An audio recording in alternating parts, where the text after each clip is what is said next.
Dear friends, I would like just shortly to introduce myself because I was not so much speaking about my background of yoga. So just a few minutes I would like to say. My name is Jadranko Miklec, and I am practicing yoga from my childhood, very early age, around 10-year-old. And then I studied this field and tried to understand the life, my own existence, why I am here, where I am going, and what is the aim of life.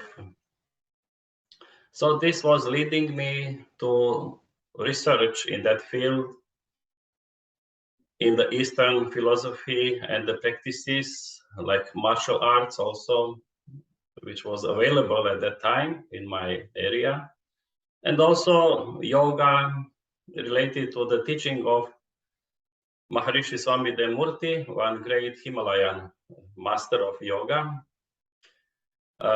whose disciple was living near my house in Croatia.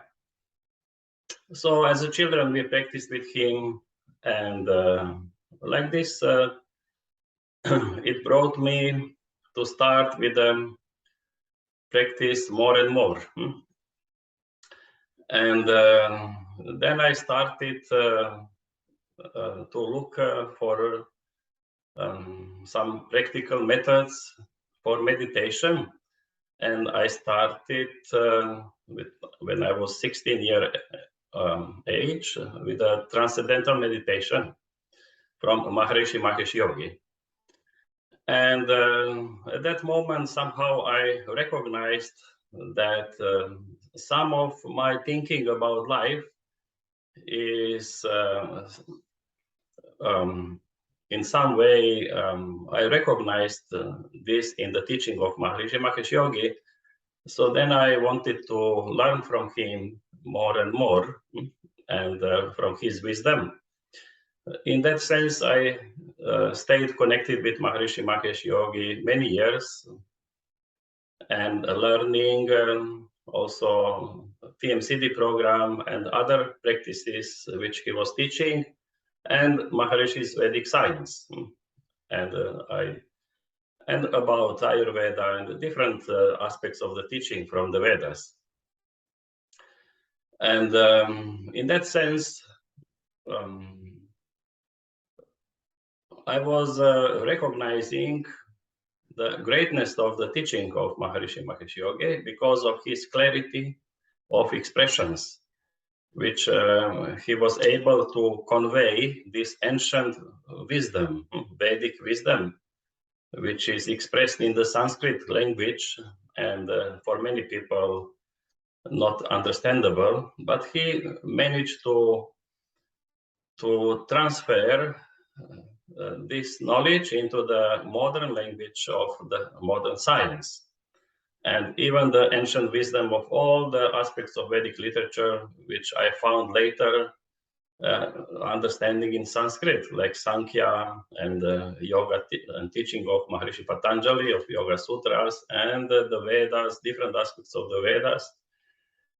All those teaching he structured in the form of the science of creative intelligence, expressed in the language which everybody can understand. But the basic approach from Maharishi was to give you experience first.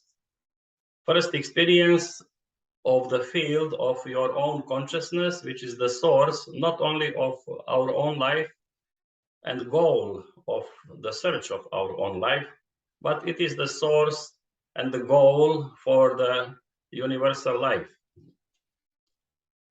And practicing like this, I could say I could reach those levels of experience that his teaching and the understanding of my experience became very clear, and then the practical application of that. And also, I was researching different aspects of the teaching of yoga because this was my main interest in life. I came in contact with some great masters of yoga, and from the teaching of Sri Krishnamacharya, I came in contact with A.G. Mohan, with whom I studied the yoga therapy. And he was very clearly expressing the teaching of Sri Krishnamacharya in its pure form. And I admire him very much because of that, because he wanted to keep the purity of the teaching of the great master. And this is the essence. We always need to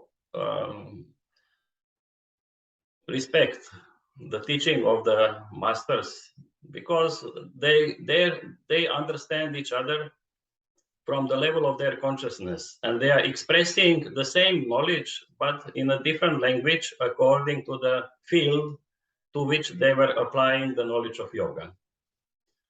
And that's why I can say that my teaching of yoga is not in any sense some of my inventions. It is related what I learned from those masters, and I try to keep this teaching in a pure form, how they were teaching. And also I studied some aspects of, I came in contact with the teaching of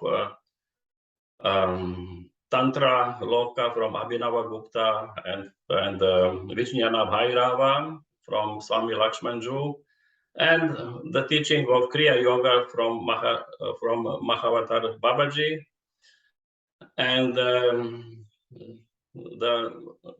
teaching of Natha Yoga, original teaching of Natha Yoga from Sri Guru Maharaj, great master of Natha Yoga from Maharashtra. And Dr. Mukund Bole, the great master of yoga and a scientist. He is a doctor of Western medicine. He was a great expert in the field of yoga and made the most of the scientific research about yoga in India, very much respected from the government of India. So coming in contact with all those yogis, I tried to learn from those who were still keeping that knowledge of yoga in its purity, because today you can find many different variations of yoga practices, and everybody makes some his own inventions. And then you don't know where this is leading to. Because, as I said, I was a researcher all my life in the field of yoga, and I tried to be objective and to really know something which is substantial for life, not just some attractive stories from the field of yoga or spirituality or this or that. And I can say that meeting all those ancient, the great masters, and I could find that their teaching is identical, because they are teaching from the same level of consciousness. And there is only one yoga in that sense, which relates to the one state of consciousness, and this is the state of pure consciousness, or the state of Veda. Where is the source of Veda? Veda means knowledge, and the knowledge is structured in consciousness. And the yoga is that unifying factor, the unifying quality of the state of pure consciousness, where that consciousness, because it is consciousness, has its value of the tree as a subject, object, and its own process of experience. So even it is only one, but appears to be three. And the yoga means unifying these three in the state of one. In the Veda, the synonym for yoga would be Samhita. And the Samhita of Rig Veda is the first Samhita related to Veda, explaining how all diversity is structured in unity. And this is the state of yoga and the state of Vedic yoga, which I understood from the teaching of Maharishi Mahesh Yogi through his Vedic science. And I can say that Maharishi Mahesh Yogi, for me, gave the most clear expression of the whole structure of life and explanation about the Veda and yoga, which is beyond any cultural or religious or territorial or any other influence. It is the transcendental. His knowledge was structured from that transcendental level. And then I start to recognize that structure in the teaching of other great masters of yoga, because they had their own language, which most of the people couldn't understand. And the knowledge was lost over time. So I thank very much to Maharishi Mahesh Yogi that I came to know him and learn from him, and that he revived that knowledge in a very clear scientific expressions, which every person in this world can relate to his own life and learn the practical method of Transcendental Meditation, which is directly leading our consciousness to that value, which is the source of our own life. So with that practice, we come to know ourselves, to come back to ourselves, to know who I am. And this is absolutely in accord with the teaching of Maharishi Patanjali, where he speaks about the purpose of yoga. And what is the yoga? He says, yoga chitta vritti nirodha. It means the state of yoga is that state of pure consciousness, which is beyond all the active states of consciousness, which is at the source of all activities of our individual consciousness, or chitta. And to reach to that state, you need to go beyond all mental activity. Mental means on all levels, on the levels of the perception, on the level of the mind, thinking mind, on the level of your intellect, emotions, and all activities in your individual field of consciousness should come to the stillness. So then, and only then, you can, that consciousness, that observer, you can realize who you are, your true nature. Tada, then means tada. Then tada drashtuh. Drashtuh means I, the seer. Tada drashtuh swarupe avasthanam. Then swarupa means my original state, my original shape, which is the state of pure consciousness. Then you realize I am that. I am that infinite consciousness, which is the basis of the whole universe. So this beginning of the teaching of Maharishi Patanjali is absolutely identical with the teaching of Maharishi Mahesh Yogi, but Maharishi gave the practical method how that teaching can be functional to give us experience about what Patanjali is speaking. And in a very simple, effortless manner, that method can give us that experience of tada drashtuh swarupe avasthanam, or the state of transcendental consciousness, in which we come to realize our true self. And it's so fulfilling that such a 1 second of diving into that experience of our true nature, we realize, oh, it's so beautiful. I am something great. I am something so full of bliss and enthusiasm. I call that field of pure consciousness as the field of infinite enthusiasm.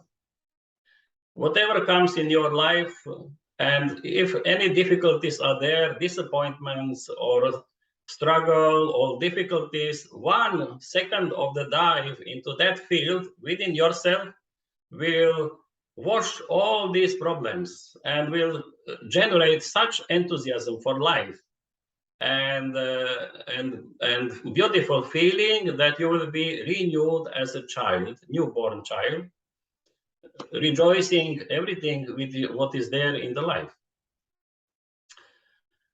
So I could say from the teaching of Maharishi Mahesh Yogi, I found whatever he was speaking, I found it was true on the base of my own experience. And but from the field of yoga, I can say my time spent with Dr. Mukund Bole was very precious for me to understand very clearly what is the main aim of the practice of yoga on the physical level, on the level of the breathing, and how everything functions, and related to the discoveries of the modern science, especially in the field of the modern medicine, and how to relate this with the descriptions of the methods of those practices on the physical level and the level of your breath, according to those ancient texts, and understand them very clearly. So this gave me further and deeper practical understanding of the teaching of different aspects of yoga. And through that kind of education and my experiences, which I went through and understand and everything, I came to realize that there is only one yoga. And that's why I don't teach any specific system of yoga. What I teach is just yoga. I don't have any specific name for this teaching. And this is what I try to convey through my seminars. And I am also recognized as a yogacharya for those teachings which I am doing. So this is some background about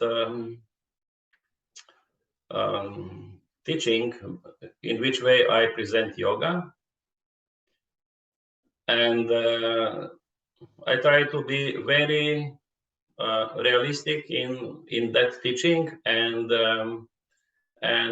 teach in accord with these ancient texts and the knowledge which is from these great masters, from Maharishi Patanjali, where he speaks about the aim of life.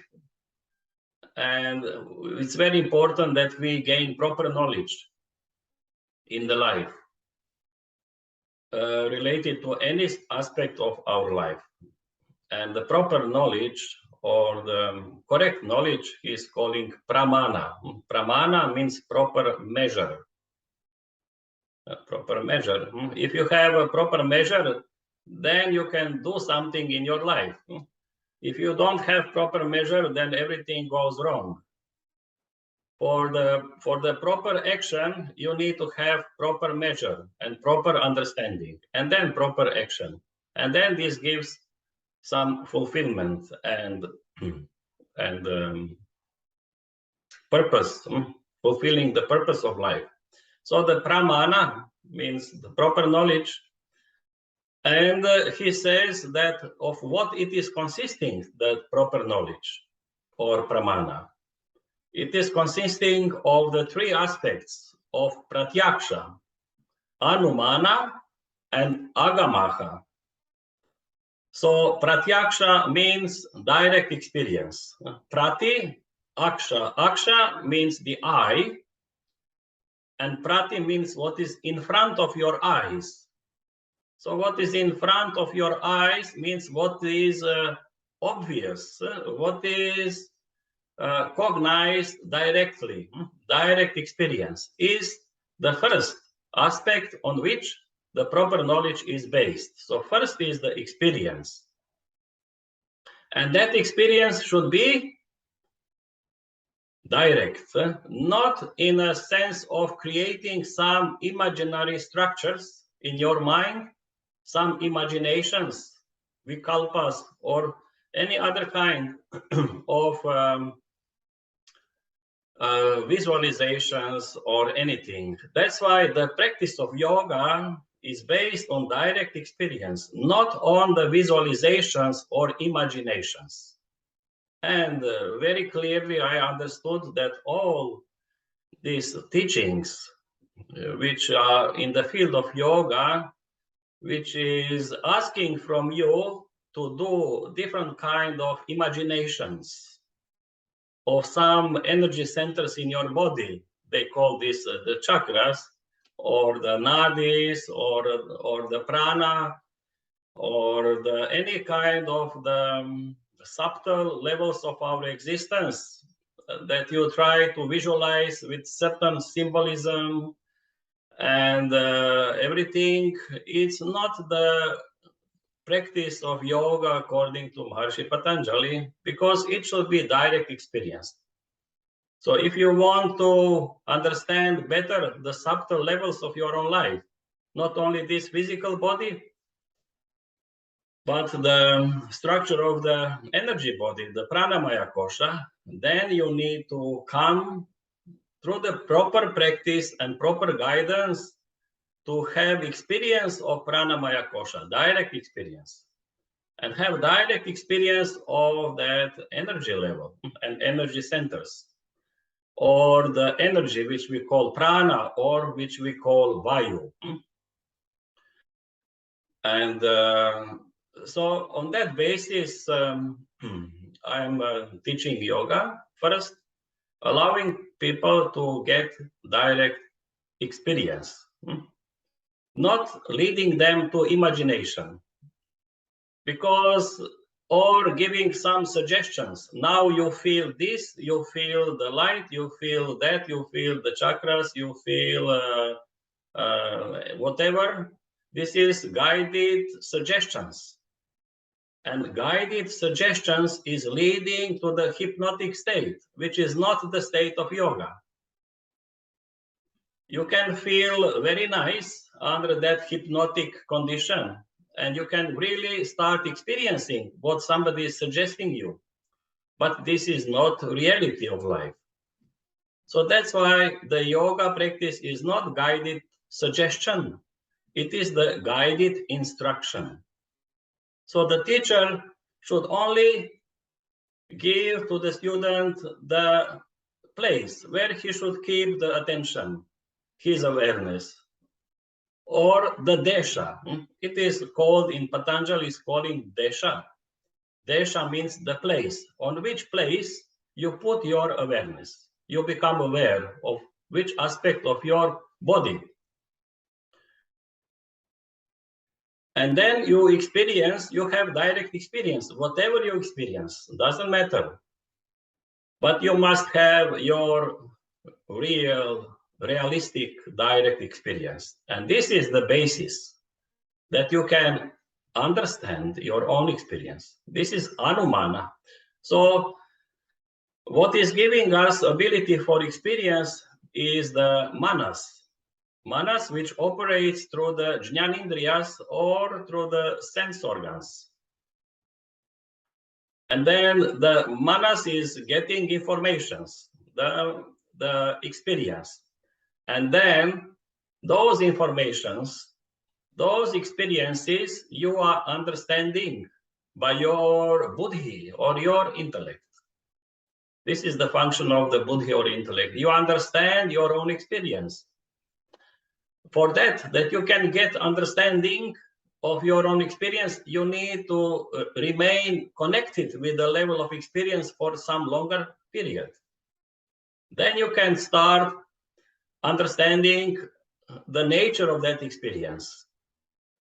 And then you can make your own conclusions. This is Anumana, about that level of experience. And then that the knowledge is confirmed in its authenticity. You are relating to the Agama or some ancient text of some experiences already, which are explained in the text of from the ancient yoga masters. And then you can find the confirmation of correctness of your understanding related to your own experience in these ancient texts, which are called agamas, related to different aspects of the life.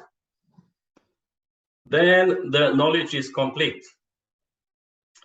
And then on that basis, that complete knowledge can be put into the practice. It can be put in the practice by your own will. And this is the function of ahamkara, or I, because I is that aspect of our life which is giving order, which is related to the conscious practice. So in that sense, in the practice of yoga, you have that sequence of the function of the manas, buddhi, and ahamkara, and they are called antarkaranas, internal instruments for the practice of yoga in the field of the chitta. The chitta is the field of individual consciousness. The chitta is not the mind, as many times you will find defining chitta as mind activity, of the thinking activity, or chitta is the whole field of individual consciousness. And it is the reflection of chit from Sat Chit Ananda. That infinite field of consciousness, chit, is reflected in our individual structure of our individual life as individual field of consciousness, chit, which has within itself different functions through which operates as the giving order for specific actions in our life, understanding, experiencing, feeling, and all those are the parts of the chitta. So when Patanjali says yoga chitta vritti nirodha, then you need to transcend mental activity, the activity of the intellect, of the feelings, and even of the feeling of I, this individual I, to realize the true nature of your own I. And in that process, Maharishi Patanjali very clearly described in the description of the stages of the Samadhi, experiences of different stages of the Samadhi, from Vitarka to Vichara to Ananda to Asmita Samadhi, and then Asamprajñata Samadhi, which is pure transcendental consciousness. So then these teachings, like Yoga Sutras of Maharishi Patanjali, is here for the yogis to understand their level of experience. So those teachings are not for those who don't practice yoga, because for them it's useless.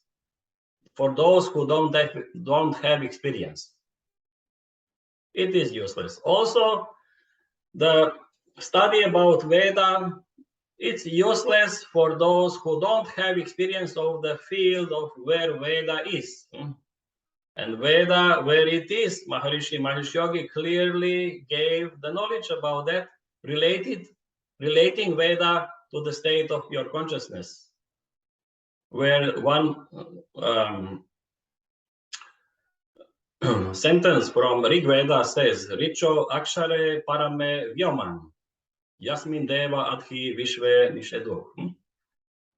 And like, so he says that the sounds of Veda, the rituals, expressions of the knowledge, is structured in akshara. It means in the infinite level of life. It is structured on the level of pure consciousness. The Veda is structured on the level of pure consciousness. So if you want to know and understand Veda and Vedic literature, you need to gain first experience of the state of pure consciousness. Then the knowledge can have some substantial value for your life, because the experience is very important. And then your own understanding of your experience and recognizing your own understanding in the words of this ancient text written in Sanskrit, expressed in the Vedic language. And then on that basis, you can apply that knowledge in your life. Then it becomes wisdom. So the mind is giving you just informations. The intellect is responsible to give you the knowledge on the basis of those informations. And to give you the wisdom is ability to assimilate that knowledge in you, and it becomes part of you, that from the level of that knowledge you can perform action. Yoga stah kuru karmani, as Lord Krishna says in Bhagavad Gita. Then you become the wise person. It is the wisdom. So this is the difference between the information, knowledge, and wisdom. And what the ancient masters was teaching, they were teaching the wisdom of life. So the yoga is the wisdom of life. So it is the Veda applied in life. It is the wisdom of life. So in that sense, and this is the basic approach to learning about yoga, is these three aspects: direct experience, understanding, and confirmation of your understanding. In that sense, for confirmation, you can find confirmation from not only from the Vedic literature, but also from the from the literature related to the great, we can say, great people which were living on the planet Earth in different cultures at different times, and speaking about the nature of life and trying to help people to understand it. So, and which later became parts of the literature of different religions, the basis of different religions. So in that sense, you can really understand. And from the level of the Sanskrit, which is the language on which it is written, different texts related to yoga. As I said, Sankhya is very important text, because without understanding Sankhya, you cannot understand neither yoga, neither Ayurveda, neither any other aspect of the Vedic literature, because it is related to the understanding of the Sankhya, which speaks about 25 basic elements which constitute the whole life on the absolute and relative aspects. And you need to have clear understanding of those tattvas, or those elements. But how? Through experience. You need to experience those elements and then understand their nature and get confirmation from the text of Sankhya. That's why the Sankhya is called Sankhya Yoga. Sankhya is very closely related with the teaching of Maharishi Patanjali, Yoga Sutras. They cannot be separated. It is one, the science and the technology, we can say, one compact entity. And in the Sanskrit, they use one word which is called lakshana. Lakshana means very clearly understood some Sanskrit terminology, some word which you say in Sanskrit, you must have very clear understanding, clear knowledge about the true meaning of that word, what it is representing. And it's called Lakshana. So for that, as I say, you need to have experience related to that word, and then understanding and confirmation of the objective of that word from the related to ancient literature. So there are some words which you can find people are using in the practice of yoga. Like, as I said, they speak about asana, yama, niyama, all you can find in Patanjali Yoga Sutras, and about 8 limbs of yoga: yama, niyama, asana, pranayama, pratyahara, dharana, dhyan, samadhi. And there Patanjali explains what it is, the true meaning of those words.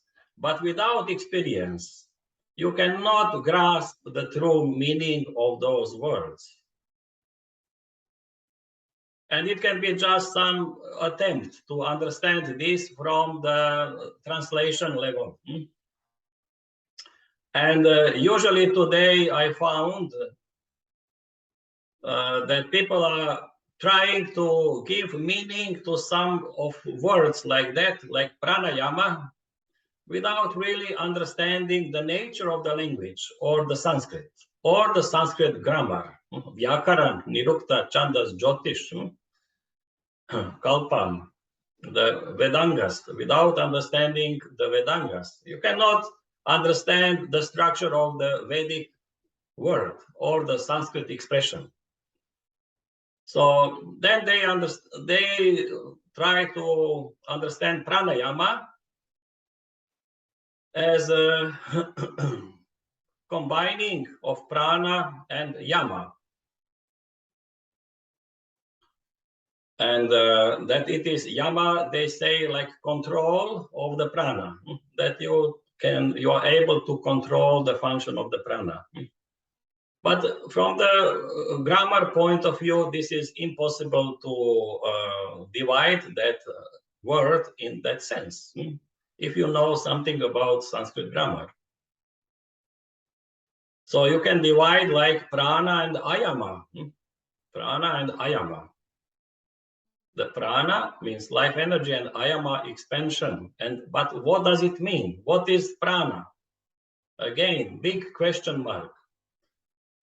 What is prana? Today, people relate prana with life energy, which is present in the air, in the breath, and like they are bringing the prana in with the breath, with the air, or different kind of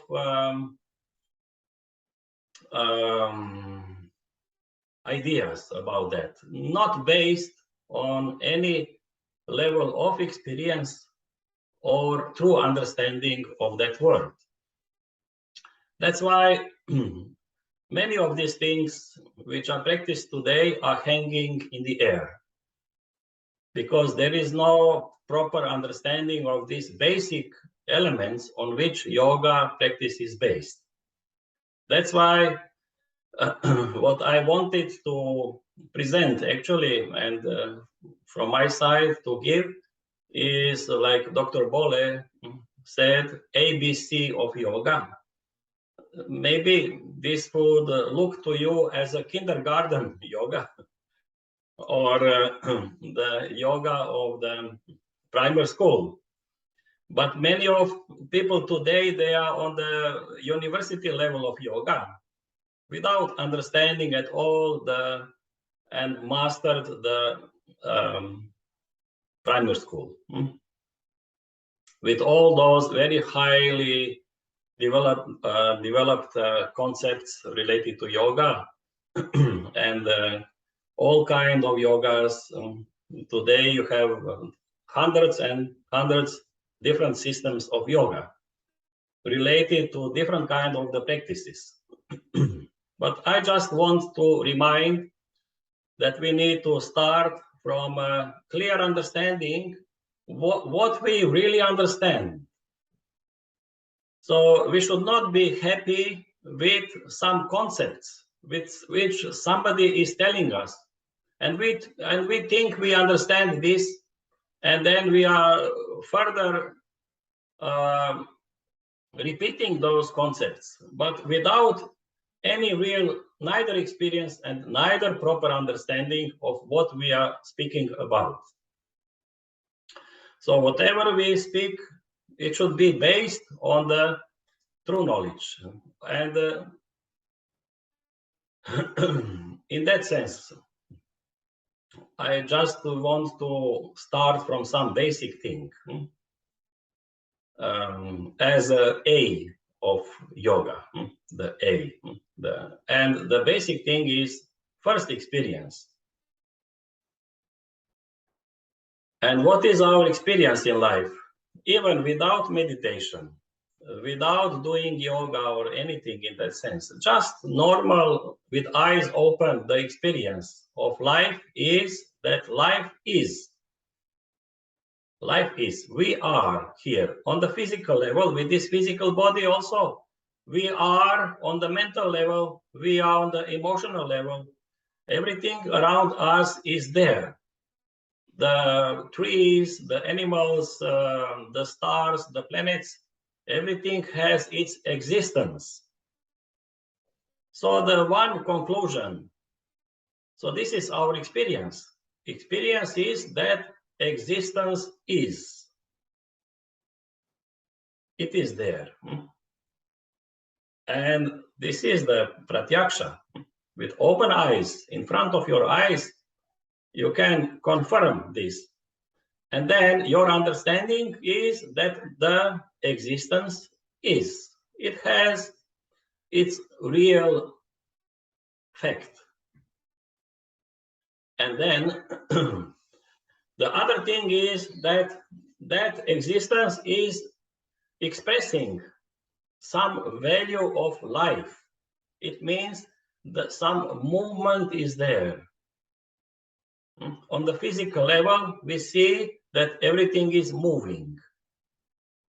We are moving. There are movements around us in the nature. They are moving of our own body in the outer space. And there are movements within our own body and within the other bodies.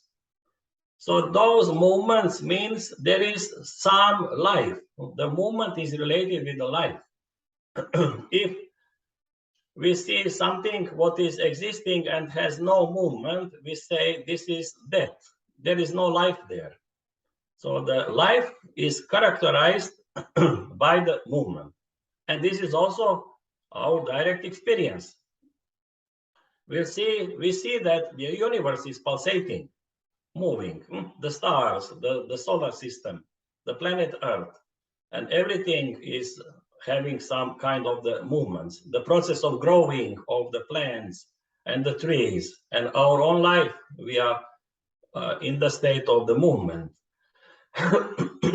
So this is also very clear. Now we try to understand, to get confirmation from the Agamaha, from the ancient Vedic literature and yogic literature, which word would be related to our experience and understanding. And they say Vayu. Vayu means wind.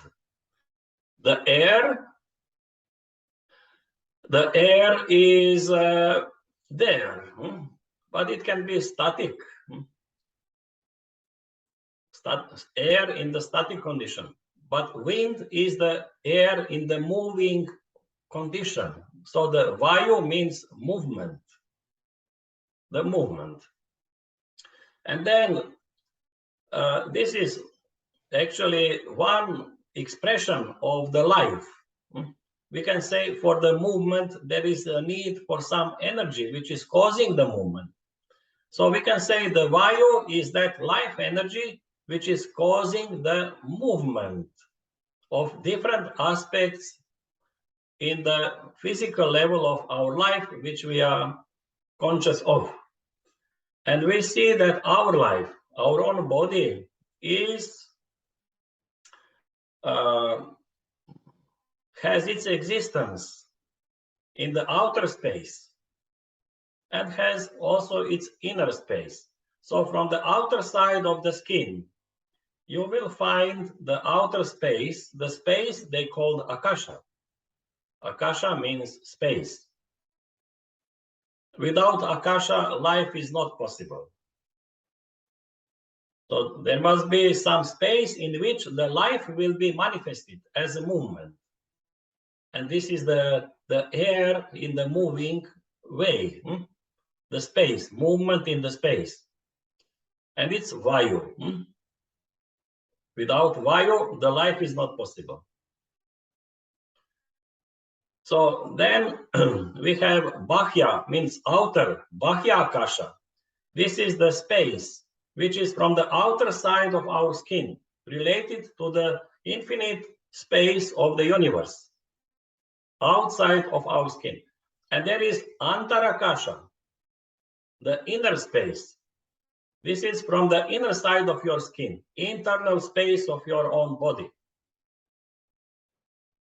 So our life is manifested in the movements in these two kind of the spaces.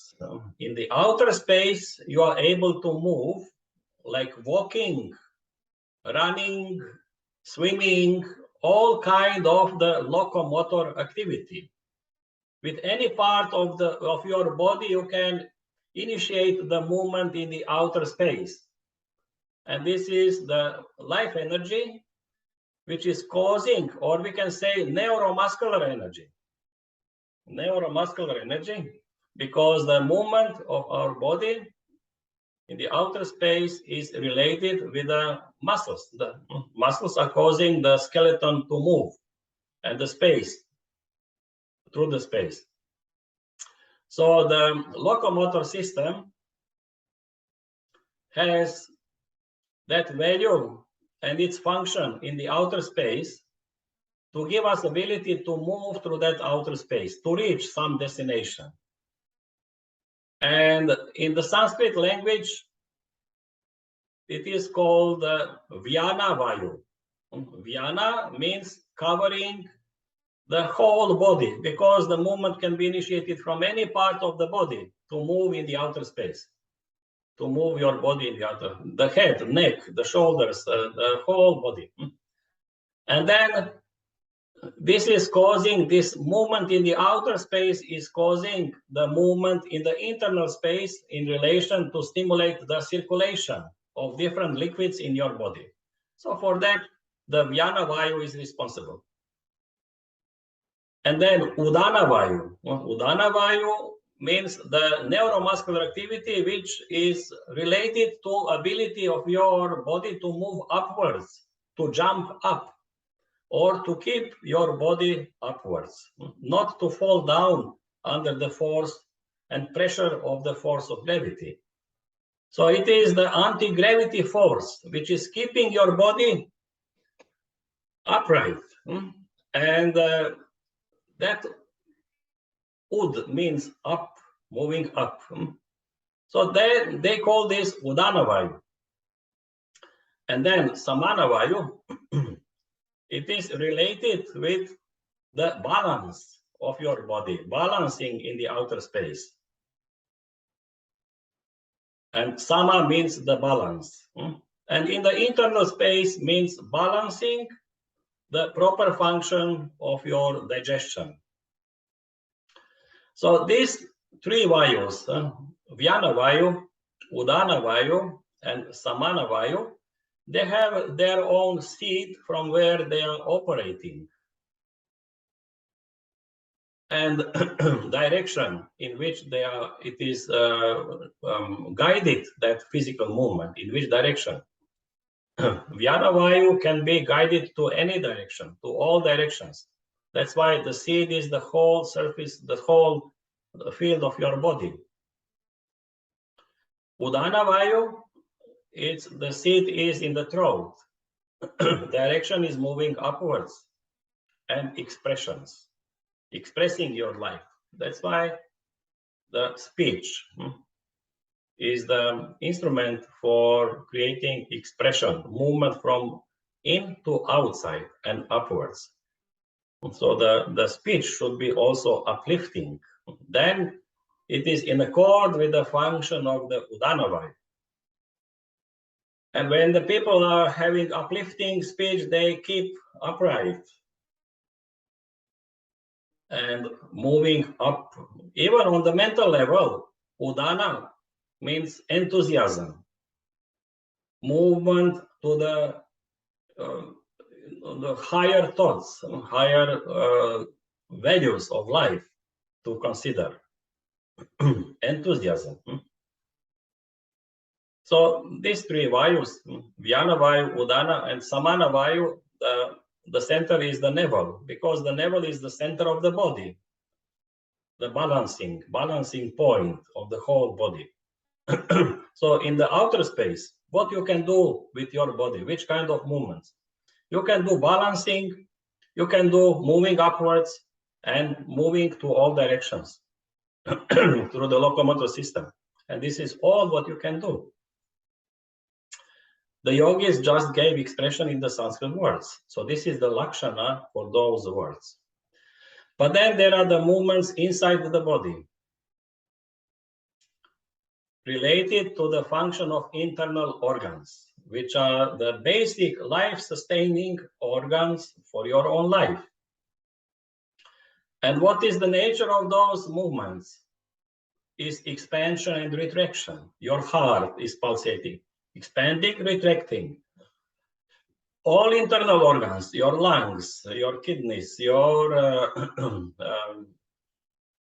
bladder, and your intestines, expanding, retracting. It is the nature of the function. The neuromuscular of expansion in the internal space of your body is called pranavayu.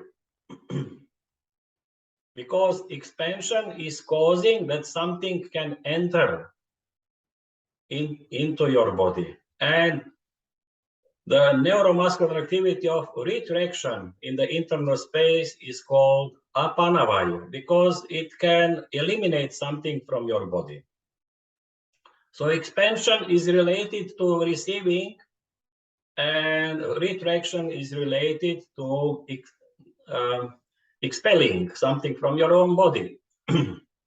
And this is the basic nature of the movement inside in the internal space of your body, is the pulsation, which is called spandana in the Sanskrit language. Spandana means pulsation. And this is the pulsation of the life.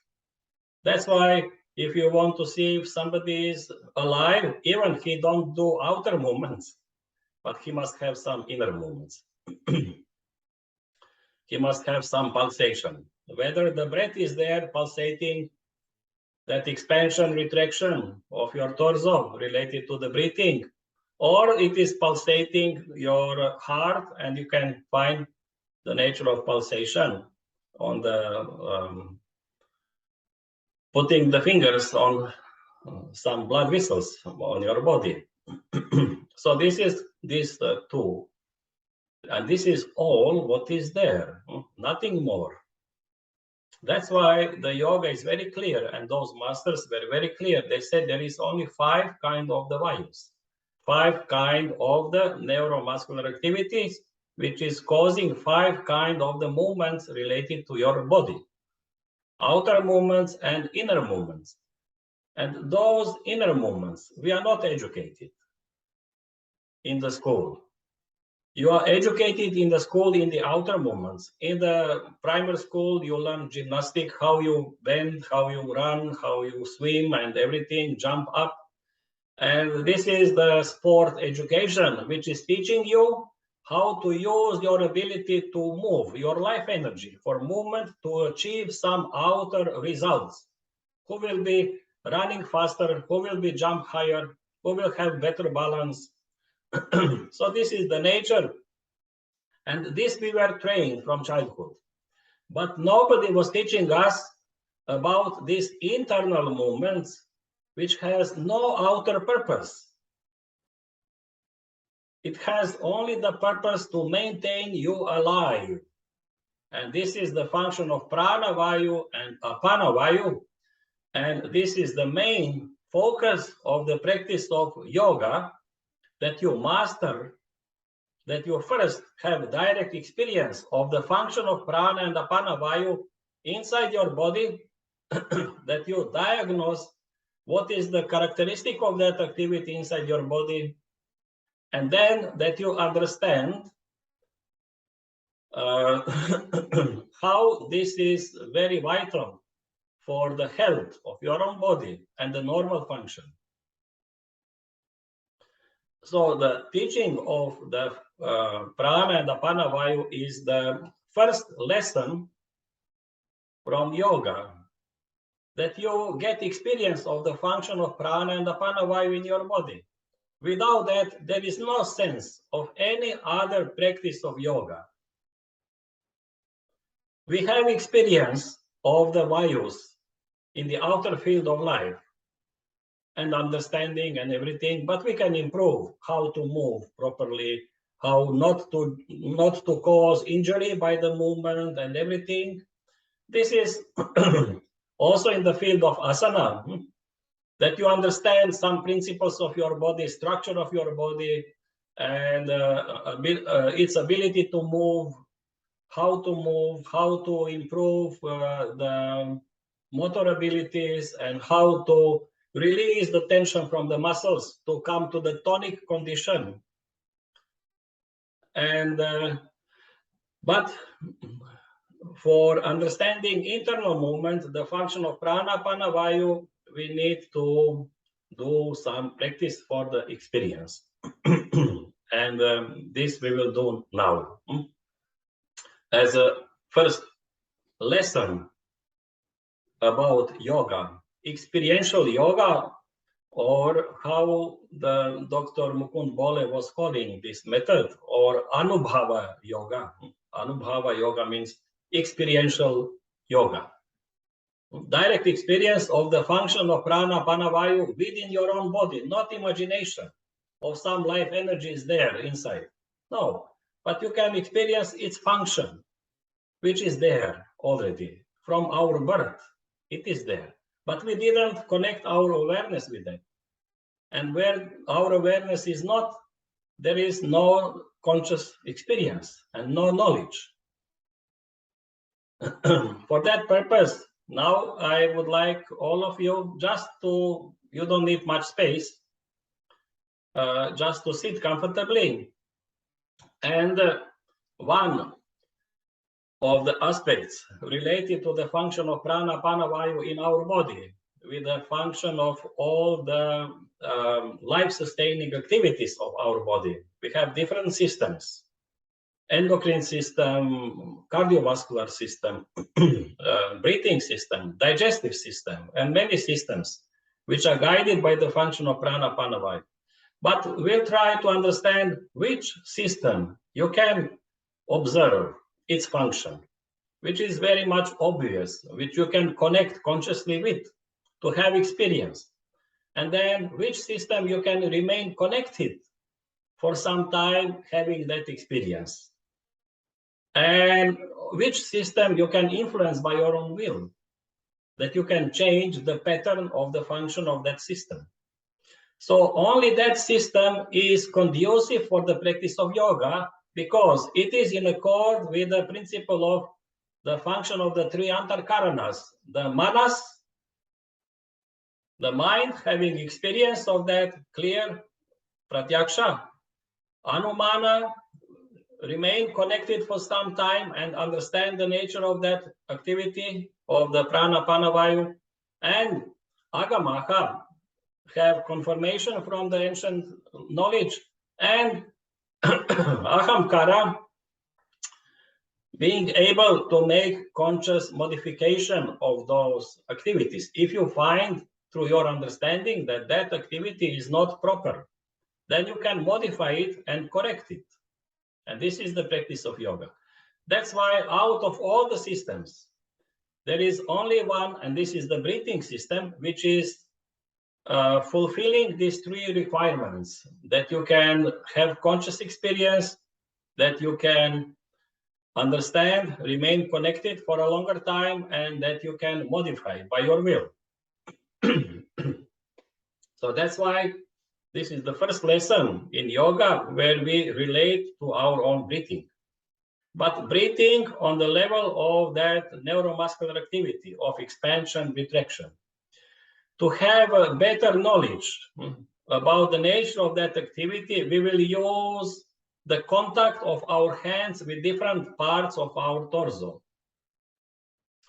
And these different parts of our torso are having some expansion, retraction activity. Then we will have clear knowledge about the nature of that activity, how much it is, whether it is blocked somewhere, whether it is very little, or it is a normal, or you can't feel there is anything happening there. It's a kind of diagnosis, self-diagnosis about the condition of the function of prana, apana, vayu inside your body. And this is called practice of the prana sparsha, the touch of the knowledge. Prana sparsha. Sparsha means the touch, and prana means the conscious experience, getting the knowledge on that level. So, and sitting comfortably, and try to sit on the sitting bones, that you feel firm support to the ground, that you are not sitting body on the legs, neither on the anus, but the sitting bones give the maximum pressure to the ground, and feel reactive force from the ground through the sitting bones, that udana vayu, stretching your body upwards, so that the body is relaxed. The torso should be relaxed in a normal condition, but upright and relaxed. Then close your own eyes and observe first the sitting area awareness. You adjust your sitting position. Then body awareness, that your body is sthira sukha, the position. Asana is stable and comfortable. There is no strain anywhere. And relaxed and comfortable. And then the breathing awareness, the breathing movement awareness. Experience the inner space of your body. And let your body breathe on its own. You just be the experiencer, nothing else. You don't try to modify. Just be related with the internal space and feel that expanding, retracting movement, which is happening on its own. To have more clear, put the hands like this from the side of your stomach. There are three spaces in your torso. The pelvic space from the bottom of the pelvis to the navel, the stomach space from the navel to the heart, and the space from the heart to the neck. This antarakasha is divided in these three spaces where we will do diagnosis. Now the stomach space from the navel to the heart. Have contact with your hands. Again, be the observer and notice the movement. Neuromuscular activity of expansion is prana vayu, and retraction is apana vayu. And observe that movement. Its nature.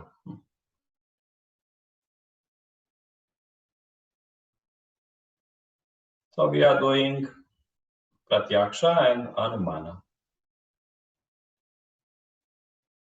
Pratyaksha means get knowledge about that movement and the nature of the movement by remaining connected. Now move the space between the heart and the neck, the hands from the side, and feel the movement there. Just try to notice and remember what is the quality whether there is a difference between the left and right side.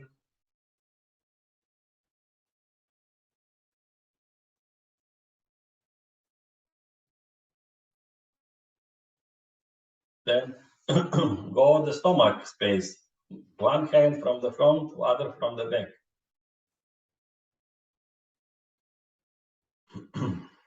And feel the expansion, retraction. And the quality, intensity, whether from the front and the back is the same intensity or there is more from one side. Make your own conclusions based on your own experience. Then go upper to the chest.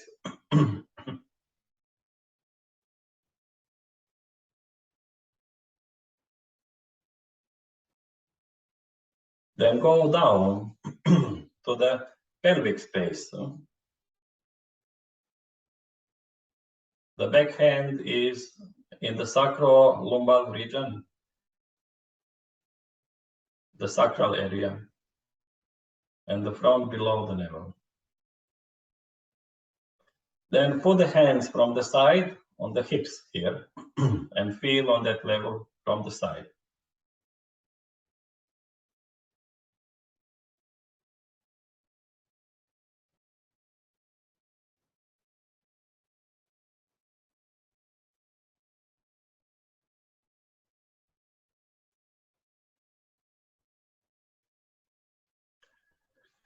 Then feel the area where you are sitting and feel the area between sitting bones and between the anus and perineum, the sex organ.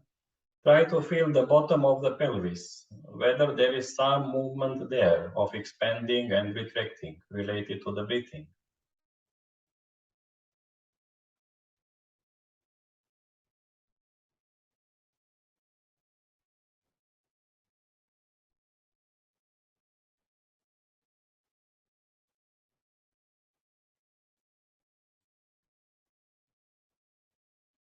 Then put the hands on the shoulders here and feel on that level.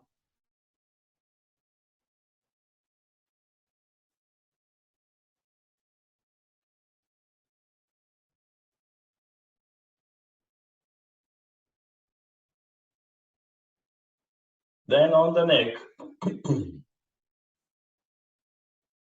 And see if there is any feeling of expansion, retraction in the neck region.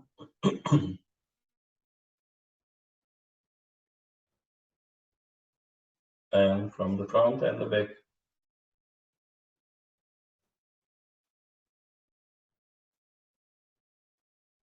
Okay. Then you can slowly open the eyes.